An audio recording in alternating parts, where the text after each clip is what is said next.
Bonjour, bonsoir, il est un peu tard, pardon, désolé, je fais cette vidéo complètement à l'arrache, mais évidemment, j'avais pas de sujet pour aujourd'hui. Le sujet m'est tombé tout droit dans le bec, tout cuit, à savoir la nouvelle collection Urban Nomad qui sortira en janvier, la nouvelle vague Urban Nomad, je vais y arriver, qui sort en janvier. Il y a eu plusieurs annonces d'Urban qui sont tombées, on reparlera de tout ça dimanche, hein, parce qu'il y a des annonces qui sont quand même extrêmement clivantes.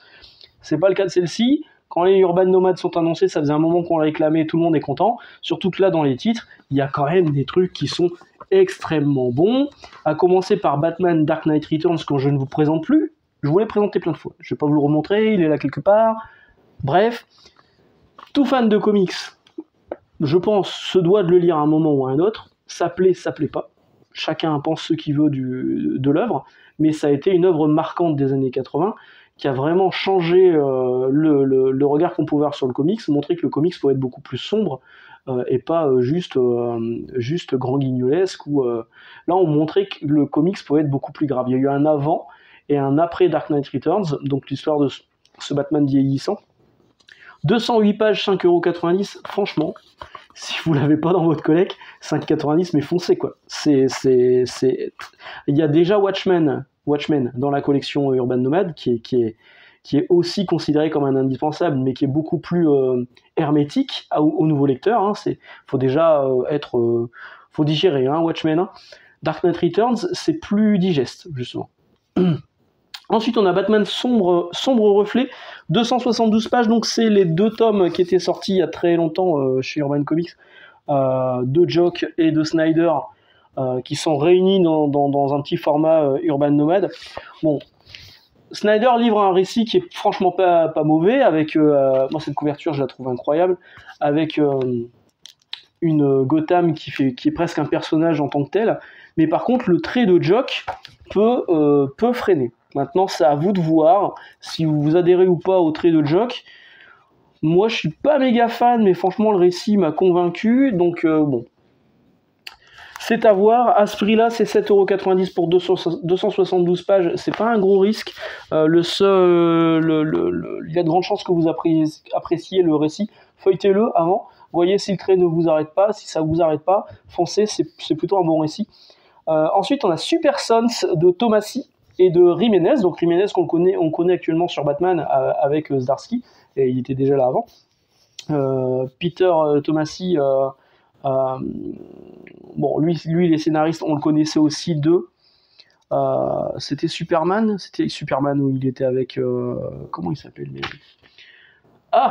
son nom échappe, mais bref, c'était déjà des très bons récits. Et Super Son, c'est plutôt pas mal. C'est donc le jeune fils de Kal-El qui est là, quand il n'est pas ado encore, hein, parce que Bendis l'a fait vieillir. Là, il est vraiment enfant.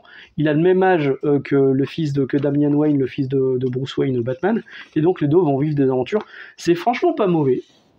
128 pages, 5,90 €. Je l'ai pas dans la collecte, ça sera peut-être l'occasion de le prendre. Ce qui m'étonne, c'est qu'il y avait un deuxième tome, 128 pages. J'ai l'impression que c'est que le premier tome. Dites-moi si je me trompe, qui était déjà sorti. Et il y a eu un deuxième tome, voire peut-être même un troisième.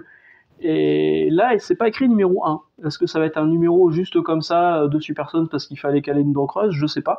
Mais à 5,90 €, ouais, franchement, ça se tente. Ensuite, on a Mister Miracle, qui est l'un des très bons récits de Tom King avec Mitch Gerads au dessin. Ça, c'est un trade paperback américain que j'avais pris parce qu'il était beaucoup moins cher que la VF. Je crois que la VF était à 30 ou 35 balles. Donc c'est un récit en gaufrier, on appelle ça. Donc c'est des cases comme ça. Ou l'Académie des Neufs pour les plus vieux d'entre nous. C'est l'histoire de Mister Miracle, qui est donc un des New Gods. Franchement, c'est bien. Vous pouvez y aller, d'autant qu'il est proposé à 7,90 € pour 304 pages. À ce prix-là, vous avez donc l'intégralité. Moi, j'avais payé moins cher ça, parce que je vous l'ai dit, je crois que la VF était à 30-35 balles. Ça, je l'avais payé 25 $, donc une vingtaine d'euros. Là, vous allez être sur du 7,90 €. Franchement, c'est bonne pioche. Je vous ai dit, hein, les récits qui sont proposés là, c'est du bon, et encore, je suis pas encore arrivé au meilleur. Ensuite, on a on a Basket Full of Heads de Joe Hill et de Léo Max au dessin. Joe Hill, l'un des fils de Stephen King, 176 pages, 5,90 €. C'est un très bon récit. Moi, j'avais beaucoup aimé Basket Full of Heads. Par contre, j'ai beaucoup moins aimé sa suite, Réfrigérateur Full of Heads. qui était beaucoup moins sympa, mais là en l'occurrence, le récit n'appelle pas vraiment de suite, c'est vraiment un récit complet, vous pouvez y aller, ça change un petit peu des habitudes qu'on a chez Urban Nomad, chez Urban surtout, c'est clairement pas du super-héros, on a eu le cas également avec Pride of Baghdad ou ce genre de choses, là on est vraiment dans cette optique-là, c'est un récit d'horreur, c'est cool. Franchement c'est cool, c'est l'histoire d'une nana qui récupère une hache nordique, qui, quand on coupe les têtes restent en vie. Donc du coup, voilà, elle va se retrouver avec un panier rempli de têtes coupées. Et c'est bien, donc 5,90 €. Moi j'ai pas la version grand format, je l'avais emprunté au boulot, en me disant le jour où je le trouverai pas cher, je le prendrai. 5,90 €, je le prends.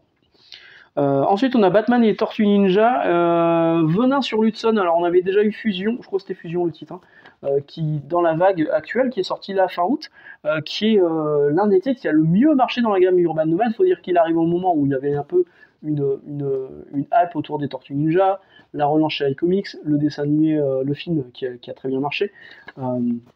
Vraiment, ce Batman et Tortue Ninja, il est arrivé pile au bon moment, ça s'est très bien vendu, c'est normal, c'est logique que Urban propose la suite du récit, toujours signé par James Tynion IV et Freddie Williams II. On dirait un petit peu la royauté au niveau des comics. 136 pages, chacun 5,90 €. Voilà, si vous avez acheté le premier et que ça vous a plu, bah foncez sur le second. Ensuite, on a donc une succession. Alors je vais faire l'impasse, hein, je ne vais pas les faire dans l'ordre. On a une succession de titres qui sont des suites, donc Fable numéro 6, 400 pages, 9,90 €. Justice League numéro 4, toujours la Justice League de Geoff Johns, qui est vraiment très très bonne et que je vous recommande fortement, 416 pages, 9,90 €. Y, le dernier homme, une excellente série, tome 5, 320 pages, 7,90 €. Et enfin, le dernier titre de la collection que je me gardais pour la fin, hein, et là vous allez me faire plaisir les petits gars de les acheter, ceux-là, c'est Planetary, qui arrive, alors là on l'a pas vu du tout débarquer celui-là, on l'a pas vu venir. Planetary débarque, moi c'est les versions Comic Book, débarque dans la collection Urban Nomad. Un tome 1, 280 pages, donc je pense que c'est l'équivalent des deux premiers tomes. Chez Semic, hein. Il y avait un gros intégral qui était ressorti chez Urban Comics il y a quelques temps. C'est du Wildstorm, mais vous n'avez pas besoin de connaître tout l'univers Wildstorm, Wildcats, etc., etc. Non, vraiment, ça se tient tout seul dans son univers à part. C'est du Warren Ellis, c'est du John Cassaday. C'est un récit qui pour moi est parfait. Tout est parfait, ça démarre comme des histoires qui sont en fait indépendantes et qui racontent des histoires de pulp, l'histoire du mec, du tueur fantôme à Tokyo, je crois que c'était à Tokyo, ou en Hong Kong, je sais plus. L'histoire de l'îlot monstre. On a l'impression qu'au début tout est indépendant et en fait tout s'imbrique. On se rend compte qu'il y a un vrai mystère qui est autour du personnage principal qui est là. Elijah Snow, je crois que si ce nom m'échappe pas, ça doit être ça. Il y a le batteur, il y a Jackie Wagner, bref, c'est vraiment très très bien. C'est fortement recommandé, 280 pages, 7,90 €. À mon avis, il y aura 3 tomes, mais clairement, foncez Planetary, c'est hyper bien, hyper bien. Donc je résume. Je crois que c'est 10 titres, 1, 2, 3, 4, 5, 6, 7, 8, 9, 10. Donc je résume, les 10 titres de la vague, on est à la vague combien? La vague 4, hein, de Urban Nomad qui sortent donc en janvier dans vos librairies. Batman Dark Knight Returns, excellent. Batman Sombre au reflet, très bien. Super Sons, très bien. Mister Miracle, très bien. Basket Full of Heads, très bien. Batman TMNT, si vous avez le premier, allez-y. Planetary, pour moi indispensable.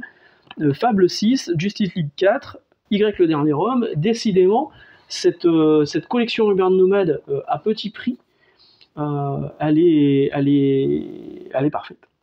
Et ils savent vraiment choisir les titres qui vont à la fois titiller les anciens lecteurs comme moi, et aussi les nouveaux lecteurs qui pourraient être intrigués par... Enfin, vous voulez démarrer le comics, voir ce qu'il y a parmi les titres les plus emblématiques du comics. Il y a Batman Dark Knight Returns, il y a Planetary. Vraiment, c'est cool. Vraiment, c'est cool. La collection est vraiment très, très bonne. Ce qui n'est pas le cas de ce dont on va parler du dimanche, à savoir le renouveau de l'univers DC Comics, mais chez Urban, les Dawn of DC, donc Superman Dawn of Superman. On en parlera dimanche, vous verrez que franchement, moi je suis un peu circonspect. Voilà, sur ce, excellente journée, excellente lecture, on se retrouve dimanche, et puis pour une vidéo peut-être aussi clivante que ce que nous a annoncé Urban cette semaine. Ciao.